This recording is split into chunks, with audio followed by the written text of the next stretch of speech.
America ఆర్థిక వ్యవస్థలో పెను మార్పులు చోటు చేసుకుంటున్నాయి. డొనాల్డ్ ట్రంప్ అధ్యక్ష పదవి చేపట్టిన తరువాత దేశం ఆర్థికంగా తీవ్ర ఒడిదుడుకులను ఎదుర్కొంటోంది.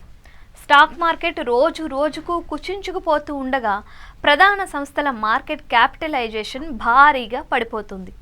ఇప్పటివరకు 300 లక్షల కోట్ల మేరకు స్టాక్ మార్కెట్ విలువ కోల్పోయింది. ఈ సంక్షోభం కొనసాగుతుంది అన్న భయంతో పెట్టుబడిదారులు కూడా వెనకడుగు వేస్తున్నారు. ట్రంప్ పాలనలో అమెరికా ఆర్థిక వ్యవస్థపై అనేక ఒత్తిడులు వచ్చిపడుతున్నాయి.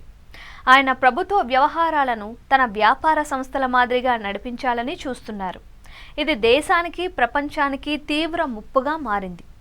పన్నుల విధానంలో చేసిన మార్పులు, ఇతర దేశాలపై ఆంక్షలు విధించడం, వాణిజ్య యుద్ధాలు మొదలుపెట్టడం లాంటి చర్యల వల్ల అమెరికా స్టాక్ మార్కెట్ దెబ్బతినటం మొదలైంది. చైనా, ఇతర దేశాలతో వాణిజ్య యుద్ధం కారణంగా ప్రపంచ ఆర్థిక వ్యవస్థకు గణనీయమైన దెబ్బ తగులుతోంది.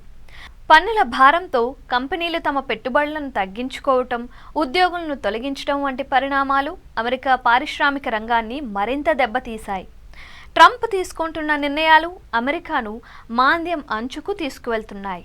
ఉద్యోగుల తొలగింపు, వ్యాపారాల మూసివేత, పెట్టుబడుల క్షీణత ఇవన్నీ అమెరికా ప్రజల జీవన స్థాయిపై ప్రభావం చూపుతున్నాయి. ప్రభుత్వ ఖర్చులను తగ్గించాలని ట్రంప్ భావించడం వల్ల అనేక అభివృద్ధి కార్యక్రమాలు నిలిచిపోయాయి. ఒకప్పుడు అమెరికా ఆర్థిక వ్యవస్థ నడిచే విధానం ప్రపంచ దేశాలపై ప్రభావం చూపేది. కానీ ప్రస్తుతం ట్రంప్ పాలనలో అమెరికా తన ప్రభావాన్ని కోల్పోతుంది. ఒకప్పటి ప్రపంచ ఆర్థిక అగ్రశ్రేణి దేశం ఇప్పుడు మాంద్యంతో పోరాడే స్థితికి చేరుకుంటుందని ఆర్థిక నిపుణులు అంచనా వేస్తున్నారు. అమెరికా తన ఆర్థిక వ్యవస్థను కాపాడుకోవాలి అంటే స్థిరమైన వాణిజ్య విధానాలు, పెట్టుబడులకు అనుకూలమైన చట్టాలు, ప్రపంచ దేశాలతో పరస్పరం సహకారం అవసరం. అయితే ట్రంప్ విధానాలు దీనికి విరుద్ధంగా ఉండడం ఆందోళన కలిగించే అంశం.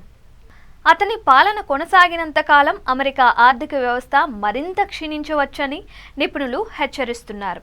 మొత్తంగా చూస్తే ట్రంప్ తీసుకుంటున్న ఆర్థిక నిర్ణయాలు అమెరికా భవిష్యత్తును ప్రశ్నార్థకం చేస్తున్నాయి. ప్రపంచ ఆర్థిక వ్యవస్థలో అమెరికా తన గ్లోబల్ స్టేటస్ను కోల్పోయే ప్రమాదం కూడా ఉంది. ఇదే కొనసాగితే అమెరికా మాత్రమే కాదు, మొత్తం ప్రపంచ ఆర్థిక వ్యవస్థపై దీని ప్రభావం పడే అవకాశాలు ఎక్కువగా ఉన్నాయి.